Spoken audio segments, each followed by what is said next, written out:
Hello, this is Mateus from MiningMath support team, and on today's video I'm going to explain to answer a question from one of our users inquiring us about a multi-pit deposit. So they have 3 separate pits and each one has a max production constraint. Okay, the first thing we need to keep in mind is the fact that we have 2 options to do it. The first one is to schedule each pit separately. So each one is inside a block model, so we schedule them separately. Okay, that's a point. The second one, and more complete scheduling, would be merging all these 3 block models into a single one, so that we could have a more global view on our deposit. Okay, so basically, let me exemplify a little bit. Supposing we have 3 block models, okay, different sizes, okay, that's all. Now, what we would need here is to create a single one that connects everyone. Okay, so if there is no information on the red areas, on the red regions over here, you will simply fill these blocks with a waste material with no information, just costs for each destination. Okay, so that's the point. SimSched requires, at our current stage of development, it requires to have a single block model, and of course there are also requirements such as the same block sizes. There is no rotation, they must be aligned, okay, index coordinates and so on. Okay, so getting back to the point, here we have the Marvin deposit. So in this second case of sequencing 3 pits into the same block model, we would need to create multiple destinations.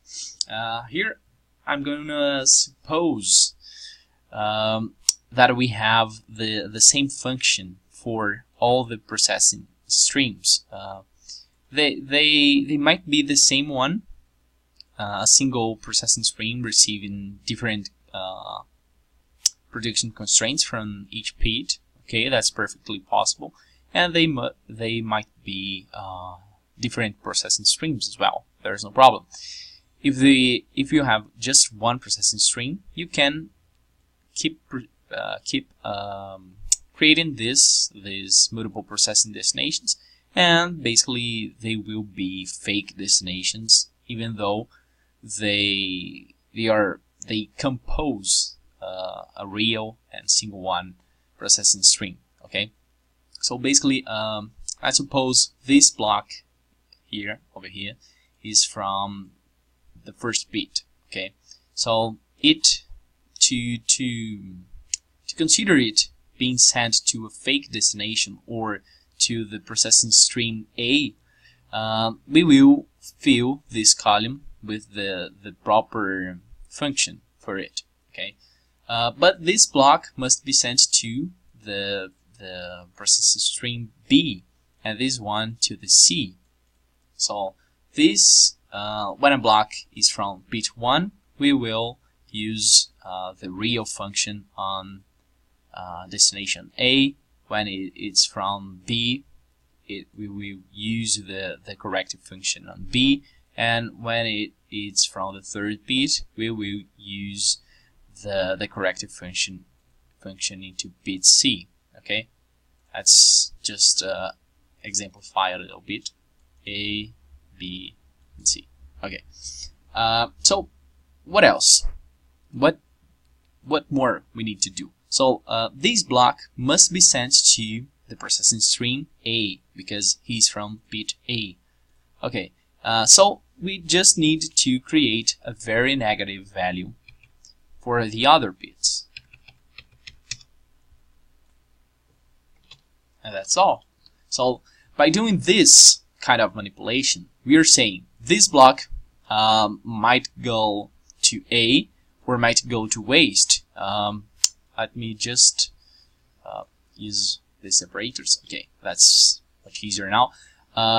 So in this case, this is a waste block. So the waste block has a greater value than the possibility of being sent to the processing A. Okay, so it will be discarded for sure. But this value, for example, if this block had some great information, had some value at all, this value over here would be higher, would be greater than this one, and in this case it would be sent to processing A, and the same is valid for the rest.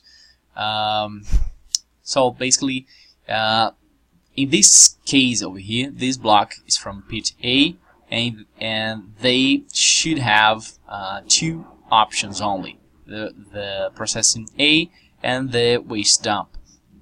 And so it would immediately disconsider these possibilities of being sent to B or C, because it would produce a very negative value. It would reduces a lot the profitability of the business. So we just need to replicate the same structure, the same way of thinking into all the blocks, considering where they came from.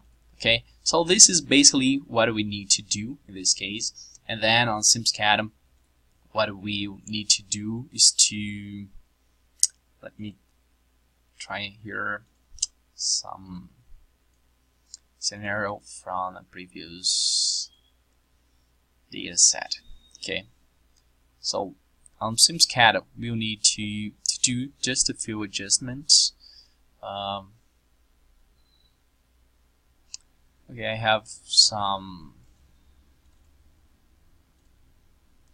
Okay, here on this sequence, or on this scenario actually, I have two processing streams and one waste dump. So in our previous example we had 3 processing streams, and all we have just to facilitate the procedures. Okay, so when you import this model, it will become such this. Okay, so basically you have your, okay, let's remove those destinations as well, just to make it a little bit easier. Add a process, and a dump.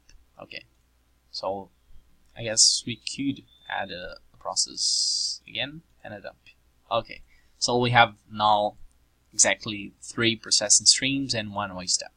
Okay, so basically here we will be able to select which function we need to use. So it's suggested you use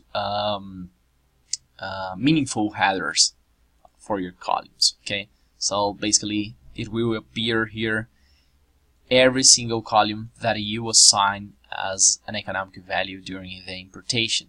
Okay, and so let's suppose they are the material from the 3 pits will be sent to the same processing stream, which is more I don't know, maybe some little harder to understand.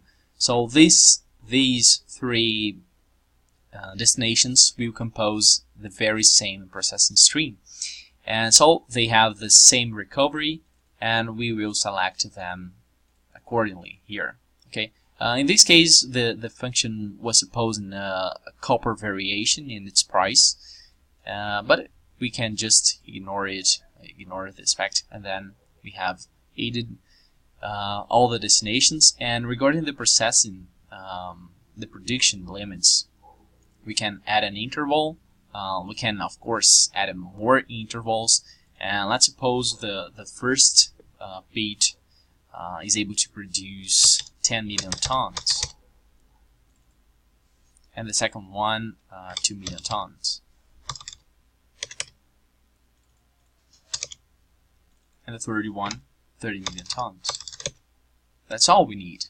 We just need to consider which predictions we need to have, even though they will mount the the very same processing stream. Okay, and we can configure a ramp up scenario over here by adding more intervals and incrementally increasing our predictions. You know.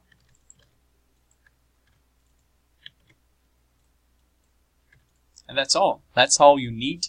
And I hope that this video help you to understand this kind of conjuncture, this kind of complexity that sometimes is not so clear, is not so intuitive, but it's perfectly possible. Okay, so thank you very much.